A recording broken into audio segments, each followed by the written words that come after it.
The Psalms we skip. Day 5, the Psalm without dawn. The lament the church kept and never tried to fix. There's one psalm in the whole book that never turns around. The others go down and then come back up. The psalmist cries out, names how alone he feels, and somewhere along the way he remembers or hopes or sings. Psalm 88 stays in the dark, it opens in pain, names every closed door, and ends on the Hebrew word for darkness. That's the last note. A temple singer named Heman wrote it. The note at the top of the psalm tells us it was set to music, meant to be sung. And here's the part worth sitting with. Israel put this song in the mouth of the whole gathering. The choir learned it, the congregation sang it. Generation after generation lifted up a prayer that never once resolves. They didn't trim it down to fit the service. They didn't tack on a brighter last verse so people could go home comforted. A whole people who knew grief kept a place in their shared worship for the prayer that breaks and stays broken. Listen to these words from Psalm 88, verses 13 and 14, and verse 18. But I, O Lord, cry to you. In the morning my prayer comes before you.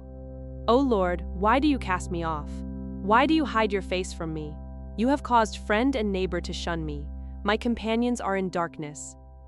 Most of us learned somewhere that a real prayer ends in trust, that the dark feeling has to become something else before we say amen. So we close in the right key. We add the line that softens what we just said, and the prayer ends a little less honest than the night really was.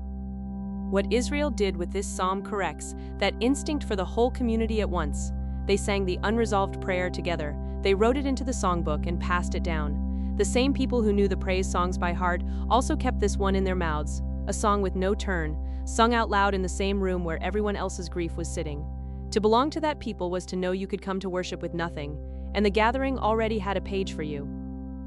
Maybe you've been carrying a prayer like Heman's, a grief that hasn't lifted on the schedule grief is supposed to lift on, or a loss that the language of seasons can't quite hold. The pull is to keep it quiet, to add the right ending when someone asks how you're doing, to turn it into something more presentable before bringing it into the light.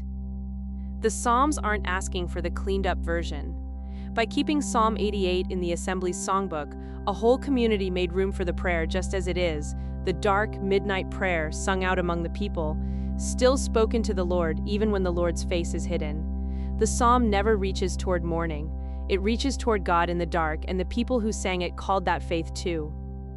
God of the unresolved psalm, I bring you the prayer I keep editing, the grief I keep adding a softer ending to.